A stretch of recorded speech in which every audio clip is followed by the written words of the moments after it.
আপনি কি জানেন ইরানের 4 জন মুসলিম বিজ্ঞানী যারা বদলে দিয়েছিলেন পৃথিবীকে? আপনি কি জানেন আজকের স্মার্টফোন ইন্টারনেটের মূলে কাদের অবদান? চলুন চিনি ইসলামের স্বর্ণযুগের 4 জন মহাবীরকে।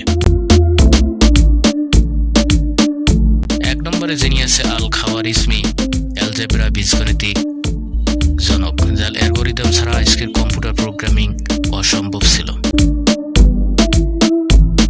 2 নম্বরে আছে নাসির আল-দিন আত-তুসি, তিনি ত্রিকোণমিতিকে গণিতের আলাদা শাখা হিসেবে গড়ে তোলেন এবং আধুনিক জ্যোতির্বিদ্যার ভিত্তি স্থাপন করেন।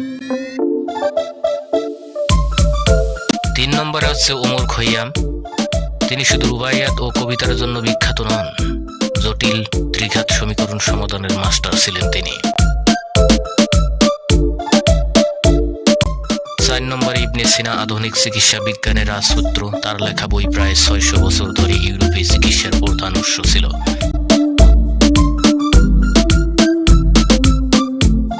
এই জ্ঞানীদের হারিয়ে যাওয়া ইতিহাস কি আমাদের নতুন করে অনুপ্রাণিত করবে? কমেন্টে জানাবেন।